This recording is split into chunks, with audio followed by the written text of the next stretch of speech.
Hey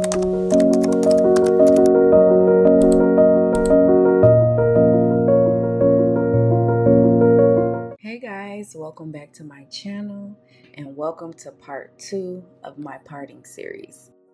So if you watched part 1, we already established how to part the hair down the middle. And if you're new here, my name is Bree. I'm a licensed cosmetologist and I currently service the Metro Detroit area. So if you watched part 1, we split the hair into 2 even sections, and now here we're starting with one of the section and we're going to break that section into 2 quads. I rubber band off the back section, but you can use a clip if you like.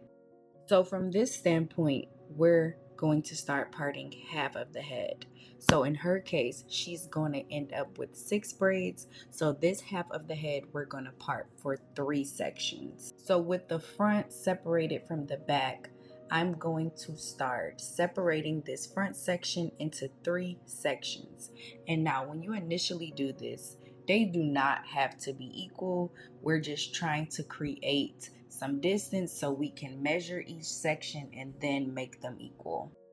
So for each of these 3 sections, I am going to use a silver clip for each section and to separate each section.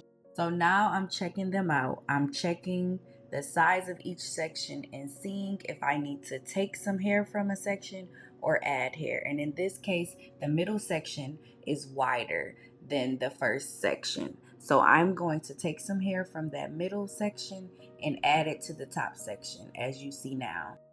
And the reason we have that part from the middle to the ear to separate the left side of the hair is so that we can work in smaller sections. And this gives you more control. You don't have to work with as much hair and you're not as overwhelmed. And with this initial parting, we're not going to use any product because we are simply focusing on making sure each of the 3 sections are as equal as possible. And you're not always going to get it right on the first try. As you see, I've been braiding for 10 years and it still takes me a couple times to get all of the sections even.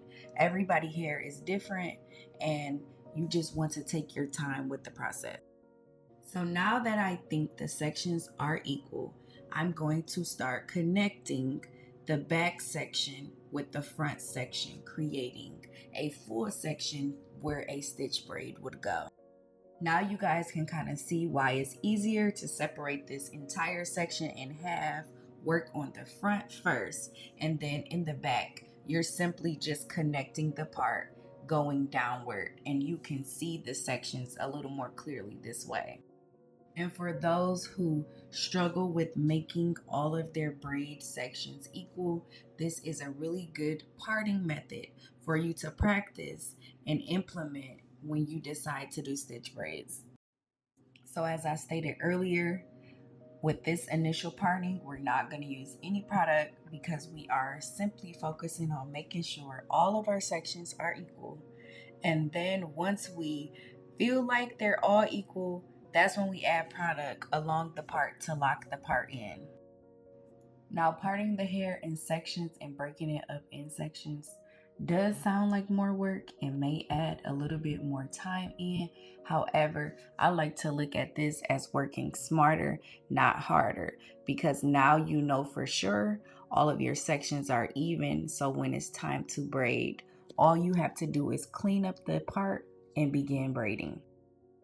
So now I feel as though I have all of my sections even. I feel like they are all the same size and I'm comfortable with my parts.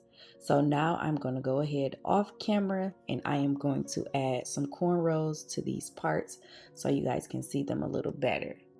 Obviously, I haven't added any product to make them more defined, but if you guys can see the width of each braid, they all look pretty even to me. If you found this video helpful today, hit the thumbs up for me, comment, let me know what you thought, and please hit the subscribe button.